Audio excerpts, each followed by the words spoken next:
Okay, abali ku Sakata Vibes nze DJ Senior B Darumix Wizard Manyiga Mgongo yali ku kamera okuletera ensonga nga zi live loud and clear.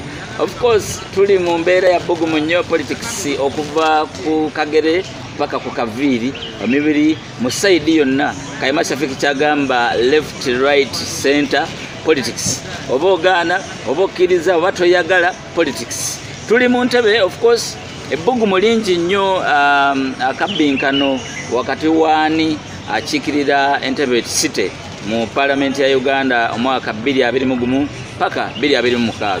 Wano tufunye bangi tuzze tubafuna ate nga tukyabafuna abalala bangi nnyo because sinaba kuggwa tujja tuuka ddala tufune paka tugende ne mu office agitulage oyo anaaba azze era nga mubajja abawaga bangi nnyo omuli ow'ekitiibwa Mukasa Juma. Yes, sir. Bwenteekako ow'ekitiibwa kiri representing honorable mu Luganda kiyinza okujjayo ekitiibwa ekyo. Ate kati nze nkujjukira mu toyogerera ku mikolo mbaddemu era nkyagirimu. Era okyagirimu. Ate awo eyo side nayo njagala naye kaŋŋume nnyo tusigalewa. Tujja kusigala ku mulamwa. Yes, bigenda bitya? Tuweereza, twebaza Katonda atukuumye ekiseera kino kye tubaddewo okutuuka olwaleero nga tukyaweereza bannantebe tukyabalimu era tumanyi basiima emirimu gye tubaweereza. Nga tunaba kumanya Mukasa Juma nasooka endaba ebbugumu eryali eriri mu Ntebe wendaba abavuddeyo abasoodeyo okwesimba ku bifo ebimu abakola transition oba upgrade okuva ku kifo ekyawansi okudda ku kyawaggulu oba ekiddako wali omu kwabo nga ekipande kye kiraga ojja kuweero sifayo wali ova ku mmeka? Ekisanja kino mbadde siri mukulembeze mulonde wabula naliko omukulembeze w'abavubuka wakati wa 2011 paka 2016 ku level eya LC4. Okay. So wasooka noweraba mu kifaananyi kya Chairman wa LC5 nga wooja? Naye nzija kuba kansa LC5 nali njaawo oluvannyuma nga Democratic Party ne tufuna space oyo twali tulowooza nti anaatukwatira bendera n'agenda mu kibiina ekirala. Kale awo bwe tuba bwe tutyo Democratic Party ng'ekibiina ekigundiivu mu Ntebe kiba kirina okweteekateeka n'abo abaagala okukikwatira bendera. Kale n'olwekyo ensonga lwaki neesoolayo ne ndowooza nti Democratic Party ejja kunsisamu obwesige empe tiketi yaayo.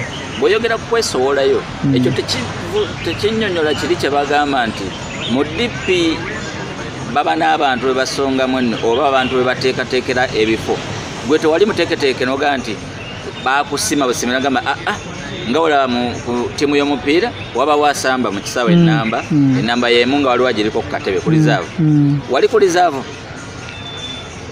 Tatulina nnyo gwe tugamba nti ali ku reserve naye kisooka nga mu Democratic Party gye mmanyi mu Ntebe muno era tetuteekateeka naye wabula twejjayo tulaga obusobozi bwaffe.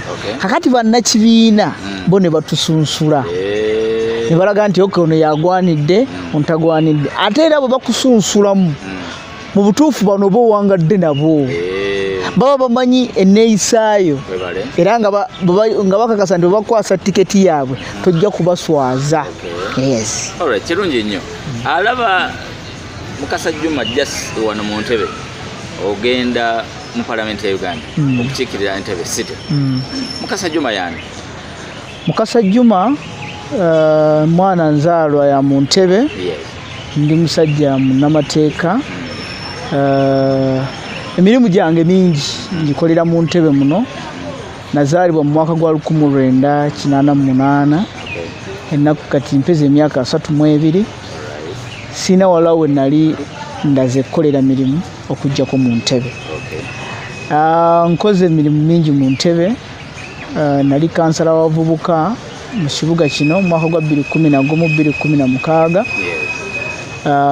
navuganyako ekisanja ekiwedde naye saasobola kuwangula naye ekyo tekitegeeza nti nali munafu. omwaka ekisanja kino mbadde siri mu bukulembeze naye nga mpeereza mu Democratic Party nga omuwandiisi w'abavubuka kati bwe twazzeemu okukyusa obukulembeze nakomyewo nga omuwandiisi wa Democratic Party mu Ntebe constituency era nze muwandiisi w'abasiraamu b'ekibuga kino Ntebe. Nkola emirimu ndi mwogezi wa ku mikolo si mu Ntebe wokka naye wonna we guli ogwetagisa obuweereza bwange kye nsobola okweyogerako ng'omuntu era nga Juma yaani. Juma asomera wa? Juma nasomera ku Kiwafu Muslim Primary School nenvaayo ebiseera ebyo tetwalina center natulira ku St Agnes Primary School nenvaayo nengenda Kakungulo High School e Bombo gye nakolera on A level nenvaayo nengenda ku Islamic University in Uganda nenkola degree y'amateeka. Era mu kwongera okusoma degree yange ey'okubiri eri mu butabanguko n'emirembe peace building and conflict resolution okulaba nga twongera okubukaza eddembe n'okumalawo obutabanguko mu mbeera ez'enjawulo. Alright. Lwaki Ntebe? Lwaki politics? Lwaki politics omejalinga mu Ntebe? Lwaki Ntebe? Kubanga Ntebe ekisooka gye mmanyi. Ntebe oluvamala okuzaalibwamu mwenkulidde. Emirimu gyange mingi ngikoledde mu Ntebe era obuweereza bwange mbukoledde mu Ntebe era ndo abantu b'omu Ntebe ebasinga okuntegeera. Nga gwe yasoma amateeka lwaki oyingira politics? Wali badde okola emirimu gy'amateeka emirala nga si byabufuzi? Emirimu gy'amateeka ngikola naye ebyobufuzi byaffe bantu betuwangaaliramu. Kakati tulina okubeerawo nga tuli bayivu ate abakulembeze b'abantu. Waliyo NRM, waliyo FDC, DP, lwaki UPC, lwaki DP, lwaki wagenda mu biri ebirala? Nsinga okwenyumiriza nnyo mu mazima n'obwenkanya. Yenkola ya DP? Yenkola ya Democratic Party. Kirungi nnyo. Amazima n'obwenkanya? Mazima n'obwenkanya. Entebe alimu amazima n'obwenkanya?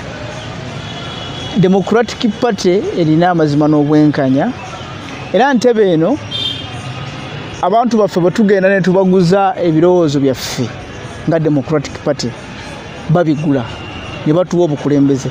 Kati ffe abakulembeze naddala abava mu kibiina kyenzikiririzaamu emyaka gye bakulembedde ekibuga bakoze ebyamazima n'obwenkanya.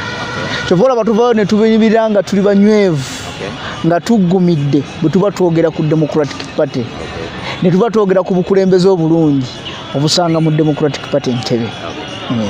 Bw'ovaayo ng'agenda okwatirira DP flag kuba member wa Parliament Ntebe kitegeeza nga gwe omuntu osose kwekubamu ttooki ne municipality yo n'ogikubamu ttooki ng'olaba abaliwo bakoze n'ababaddewo balina bye bakola biki bye batanabakola by'ojja okukola?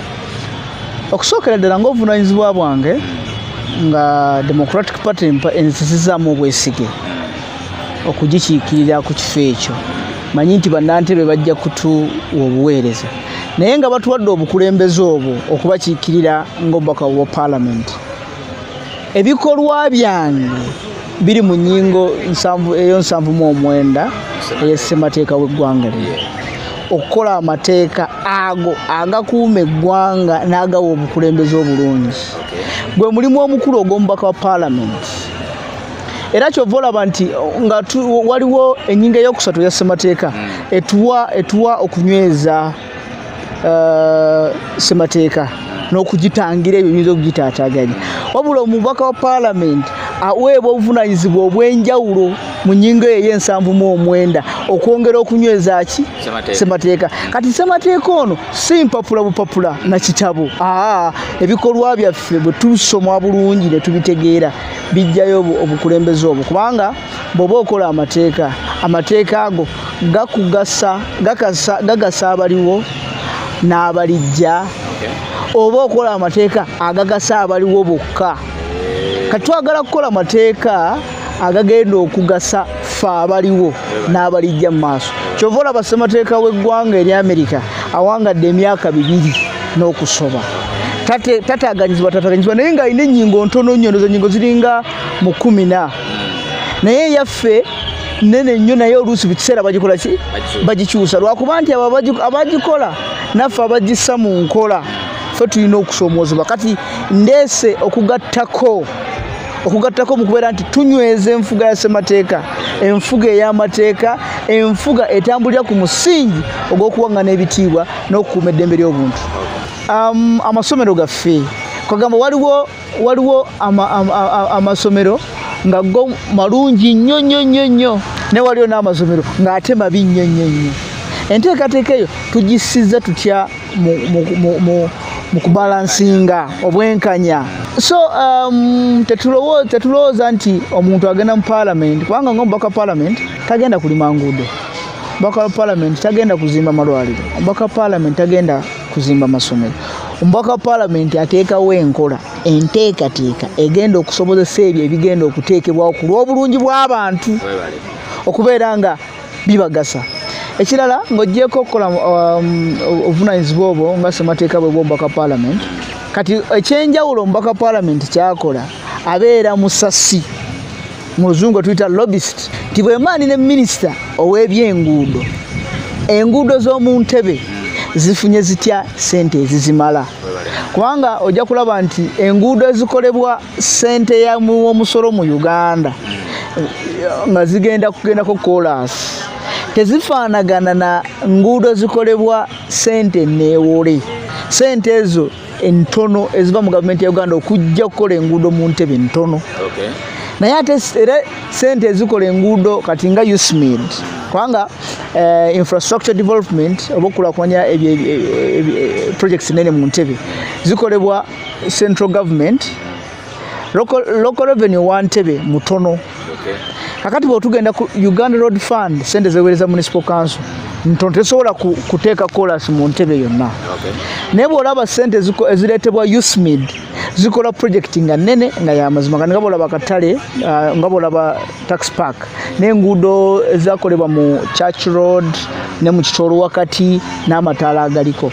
Kati ebyo imbalances ezo ze twagala okutereeza nga lobbyist oba omusasi.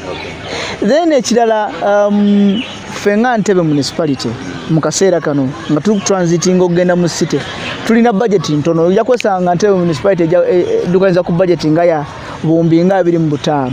Naye ekibuga kino kye kyasooka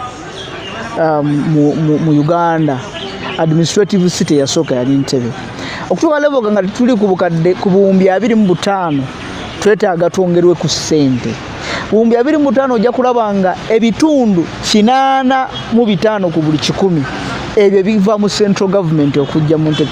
Ffe ng'ekibuga Ntebe omusolo gwaffe guli ebitundu 15 ku buli 100 ku budget ya municipal council. Kitegeeza ebikolwa ku ssente eziva mu Ntebe bibeera bitono, so nga bannantebe bo baagala ebikolwa nga bingi eby'amaanyi. Ate nga olaba ne ssente eziva mu central government ezisinga obungi zigenda ku musaala gw'abakozi. So twetaaga okubeera nga ffe abaka parliament twongera okusakira Ntebe mu mikwano egiri mu Uganda n'egiri wabweru wa Uganda basobole okwongera okujja. Kyova twebaza obukulembeze bw'ekibuga obubaddewo obuliwo kati obw'omukulu Kayanja Vincent Paul nti bagezaako okukola emikwano egyo. Kati twagala kwongereza ku mikwano egyo. Balina emikwano mu China, balina emikwano mu Canada n'awalala.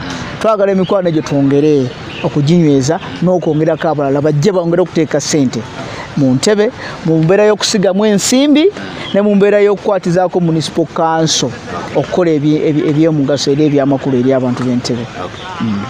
Obwavu n'ebbula ly'emirimu eri abavubuka naddala abasomi bungi nnyo mu Ntebe. Enteekateeka eriki? Bungi nnyo si mu Ntebe wokka, mu ggwanga lyonna. Nga bwe nakugambye mu kusooka nti twagala kukola mateeka. Kati waliwo ekintu kye bayita local content oba ebintu ebikolebwa mu ggwanga. Tulina concept ennaku zino eri build Uganda by Uganda. Local content gye tulina okunyweza nga tuyita mu mateeka amalungi ba investor baffe abava mu ggwanga muno nga tubasalirako ku misolo naye kati ba investor baba binika emisolo mingi bannayuganda abava ebweru ne babeera nga babasalirako tax holidays nnene kakati bw'owa ava ebweru nga ze ne bamanagers be okuva ebweru bajja baddukanya ebintu mu Uganda kitegeeza munnayuganda eyasoma ekyo tagenda kukola ki tagenda kufuna mulimu kati tulina kunyweza enteekateeka local content tuginywezeza tutya mu mbeera eyo abaana baffe abasomye mu ggwanga bagenda kufuna emirimu mu makampuni mu bitongole bya gavumenti ne mu bitongole ebirala tusobole n'okubeera nti omuntu abeera mu ggwanga nga yeeyagalidde mu kyo olaba mu kiseera kino olw'amateeka amanafu era agatawa mukisa bannayuganda kivuddeko abaana baffe okugenda ebweru okutandika okukola emirimu oluusi egibaweebuula ekitaba kitiibwa ne batuuka okutukaabirira bye tulaba ku TV ne tusoma mawulire nga babatulugunya eri gye bakola ki kati ekyo twagala kukyusa tubeere nga tunyweza ebyaffe abantu babeere mu ggwanga eryeyagaza nga emirimu egyo gyabwe kubanga ojja kulaba projects enene mu Uganda zonna zikolebwa kampuni ziva bweru wa ggwanga kale oluguudo tetugamba nti baali badde tebakola bakole naye nga tusoose okuwa bannayuganda omukisa ogwo okubeera nga bakola ebintu bino oba nga tetubawadde mukisa naye nga tubateeseteese okubeera nga basobola okukwasaganya ki enteekateeka eyo kyokugamba twetaaga nganze ku nsonga y'ebbula ly'emirimu kunyweza nkola yaffe mu mateeka bannayuganda okubeera nga bakola ki nga bakola ebintu byabwe mu ggwanga lyabwe omuntu ayinza okuyingira mu ntebe neekanga ng'aliko yapo kugwe kabonero ki oba kiki ekidescribinga ntebe omuntu kwayinza omanyira nti kati ntuuse entebe nga tasose kulaba airport nga tasose kulaba state house ntebe nga yo it is a brand kati omuntu mu buli ngeri yonna ajja kwesunga ntebe naye akabonero akakulu akalaga ntebe nnyanja wabula ku nnyanja okwo enkulaakulana eyeetaaga okuteekebwako naye nga twegendereza obutonde bw'ensi era bintu bingi mu ntebe ebikulaakulanyiza ennyanja newankubadde abagagga abalimu ate beefunziza ennyanja ekyo kikyamu obukulembeze bugezaako okukola ebigitaasa kyobuuziza nti omuntu yalitegedde ddi kyatuuse mu ntebe teweetaaga kutegeera nnyo kubanga ezo features zombuuzizza nange bombuuza nti ntebe ki ekijawula ku birala nja kugamba airport nja kugamba state house nja kugamba zoo nja kugamba scenery ey'ennyanja gyenja okugamba era kugamba really bw'oba ojja ntebe n'otuuka ekitubulu owulira nga omukka gwossa gwanjawulo ku birala naye mu ntebe bw'oyingira munda era ojja kulaba nti kubanga eri highway naye bw'oddako mu Kitooro bw'ogenda mu Ntebe Town bw'ogenda Nakiwogo bw'ogenda Ekigungu olaba nti ntebe tubulamu kyeva olaba nti twetaaga omuntu agenda mu parliament n'agenda kusakira ntebe eyongere ku ssente zeeweebwa mu mbeera y'okusitula ekitiibwa ky'ekibuga kino ntebe ate naddala mu kaseera kano nga tugenda mu site nolwekyo tulowooza nti Democratic Party bwenaaba empadde omukisa abantu b'entebe ne bampa omukisa tugenda kubeera nga tusitula ekyo kugamba ekifaananyi ky'entebe kiviireyo ddala kikyabulamu naye waakiri we kiri kikuumiddwa bulungi ku ebyo ebirimu mu ntebe okusinziira ku member wa parliament Lubaga South North Katolwama Lubaga South yali ku TV n'agamba mulundi guli yasaba abantu bamusindike yalye n'agamba ku mulundi guno bamusindikeyo balye bonna kyanyumira nnyo nebuuza namwe abakulembeze mu ntebe musaba bululu bantu babasindikeyo kulya abakulembeze mu ntebe naddala aba Democratic Party tusaba abantu batuwe obukiise bwa parliament tutwale ebirowoozo byabwe mu lukiiko lw'eggwanga biveemu amateeka amalungi agagenda okutambuza eggwanga lino mu mbeera esinga okuba ennungi kubanga mu kaseera kano twagala nkyukakyuka naye enkyukakyuka tugeze ne bwebeerawo mu kaseera kano amateeka agaliwo mabi amateeka agaliwo maki kati twagala kukyusa amateeka ago so mu ntebe tetusaba bukulembeze nti batuwe tulye oba tulye nabo kubanga mu Ntebe abantu baagala buweereza. Omubaka wa Parliament bwagenda mu lukiiko olukulu lw'eggwanga ateesa ebyo ebigasa, kubanga mu Ntebe n'ekirala abantu bava mu bitundu ebyenjawulo, Abakyoli, Abalango, Abagisu, Abatuuru, Abaganda mwebali. Kakati abantu abo tojja kukola bigasa Ntebe yokka, kubanga bwe bava wano balina okuddayo ewaabwe. Kitegeeza olina okuteeseza ki eggwanga lyonna mu mbeera eyo. Babaddeko abakulembeze mu biti ebyenjawulo abalina obuvunaanyizibwa ddala okuddukanya Ntebe.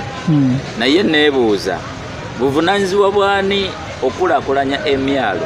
Entebe alimu abantu abasoba mu 7,000 era njagala okutebeereza nti ebitundu 40 ku bantu ababeera mu Ntebe bamanyi benyumiriza era babeerawo okuloba obubi olw'okuba tulina omusana twetooloddwa nnyanja.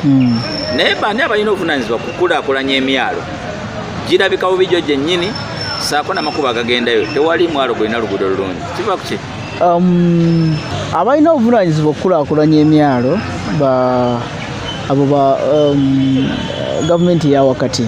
Gavumenti ya wakati obuvunaanyizibwa ebuwaako ku district, then district municipal council nekola ki. Naye obuvunaanyizibwa obukulu okugeza okukuuma ennyanja buli mu gavumenti ya wakati.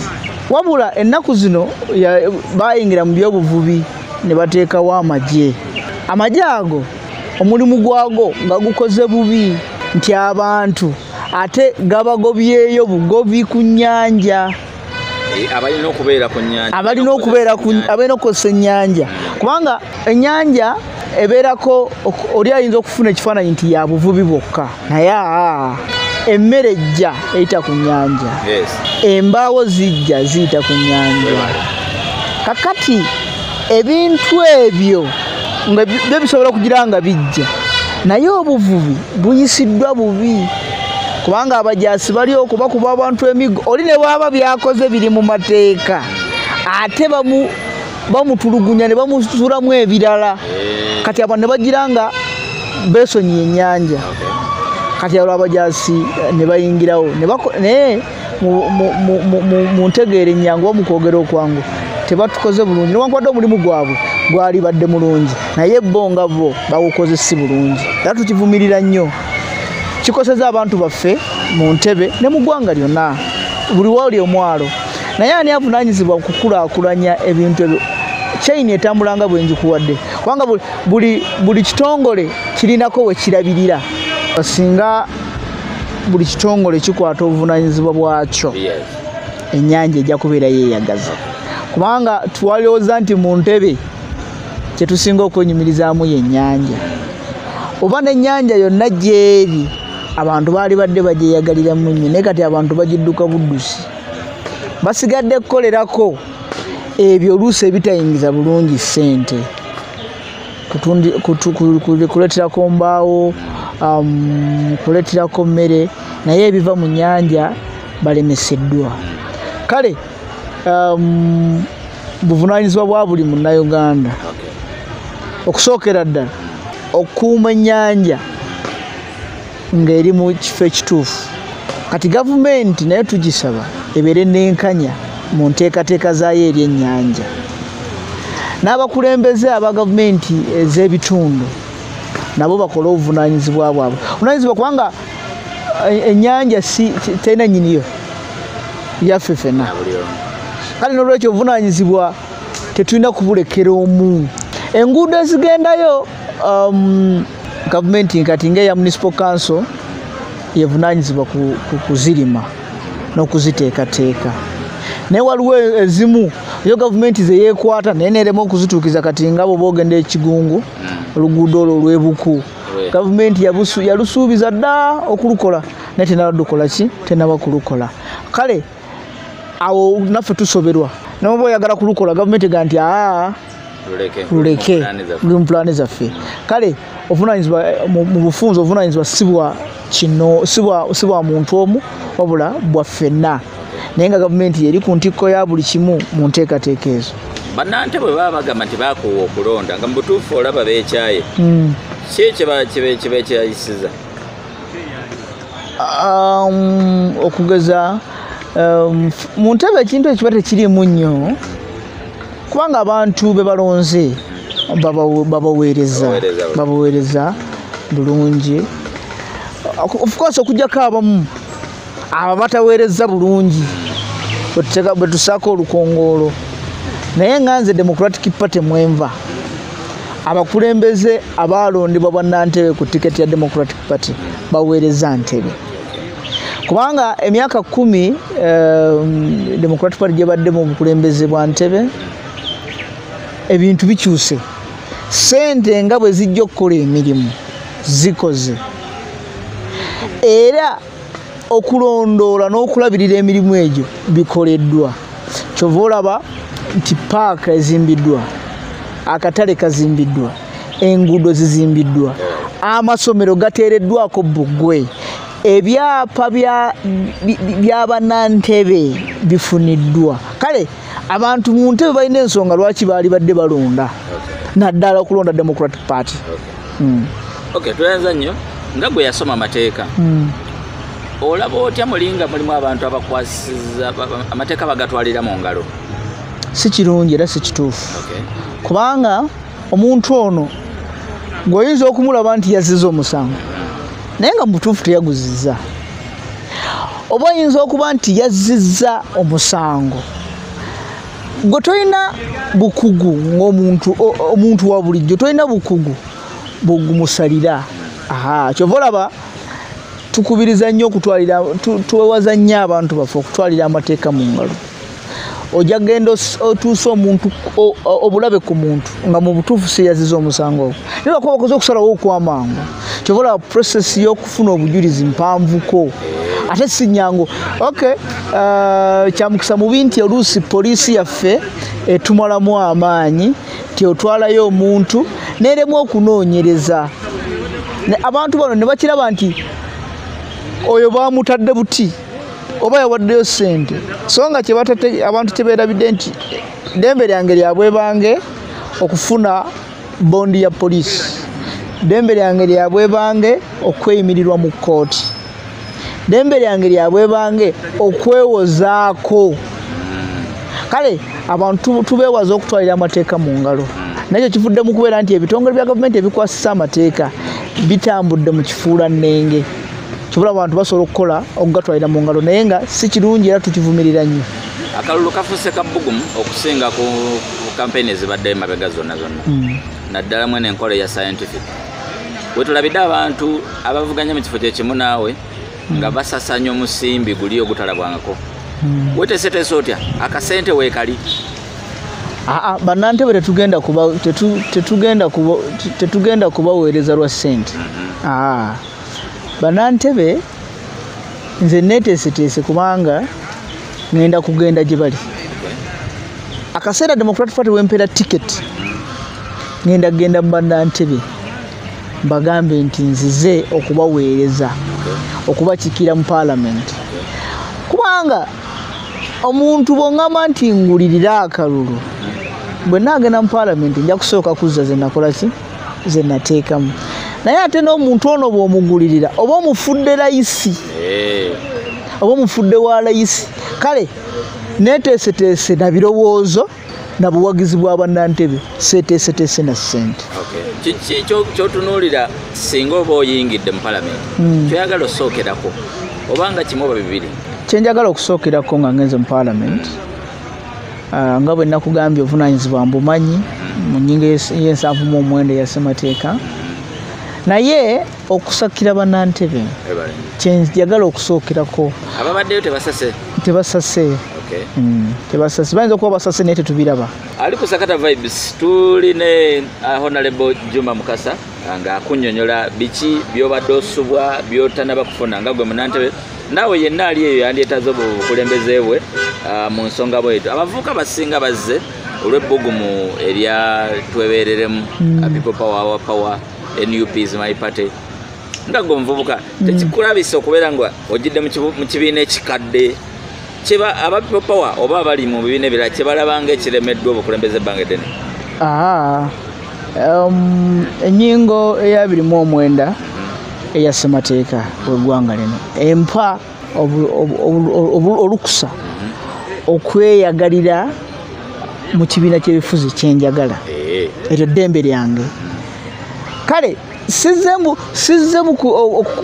okukikira abannantebe lwakuba ndi muvubuka kituufu obuvubuka bwagalwa era gwe mugundo oguliko naye omuvubuka olina okubeera ow'ensa nga naawe mu buli olaba otuusa okuweereza si bya chansi kyawayi tomanya nange nja kuyitirawo mu kavuyo ate kyanjawulo mu ntebe twaniriza bannaffe abaze Democratic Party okubeera nti nkadde nnyo kyekikifuula ey'amazima n'obwenkanya kyekikifuula ey'amaanyi ti mu myaka 6 ekyaliwo okiraba mu myaka 6 ekyakola si ekyaliwo emirandira gyayo minywevu ensonga lwaki nzijja mu Democratic Party ekyokubiri mu buvubuka bwange oba ku myaka gyange tekyali badde kya bwenkanya kugamba nti buli kinajja kye naabuukira nja kuba sirina mugongo bwe manzikiriza mu Democratic Party mu nkola yaayo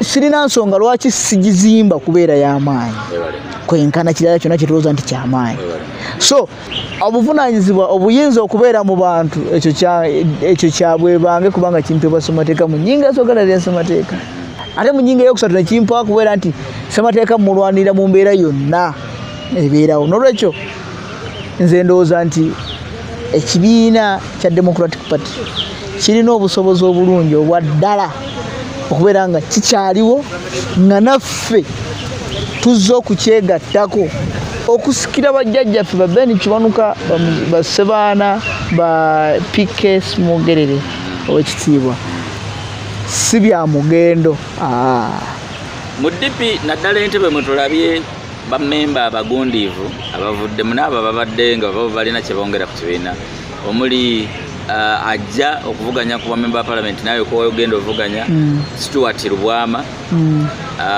agamba baamu makadi tebamu makadi bamulemesa okuvuganya ku kifo ekyo nga waliwo memba omuteekateeke ate era memba oyo omuteekateeke mukadde Stuart kayali yagaliramu ate naye mukana akadde avuddeyo naye ng'era naye ajja kuba MP bw'entebe naye nga tajjira mu DP Mike Kakembo mbwatekamu sako n'abalala bangi singa DP teekuwa etiketi nawe ogenda kujja kuba independent nedda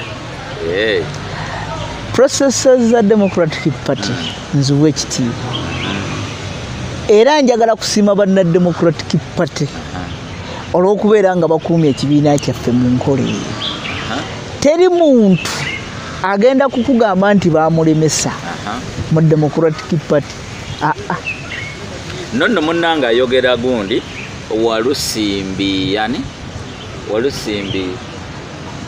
Walusimbi nanyini Judas Bridge naye ajja akyakwatira FDC agamba ne bamuma tiketi ku DP entebe okugenda mu FDC ne gundi naye agamba mumusambye ebbali olw'okuba akozesa omugendo gwa pipapawo mbwatekamu nedda nti kakati nkugambye nti omuntu mu nnyingo eya29 ya ssemateeka omuntu waddembe okubeera mu kibiina ky'ebyobufuzi kyakola ki kyayagala bangi baagala DP naye mwe gye balemeseza tewali gwe tulemeseza mulina abantu bwe mwazimbako akakomera nga tebatuukikako mu bifo ebyo buweereza bwabwe kubanga gwe bobeere mu bakaago nga oyingira ssaawa 6 ogw'ekiro abaana beebase okera ku makya 11 n'ogenda abaana abo tebajja kumanya nga taata bajja kwegaga ngenda si yoyo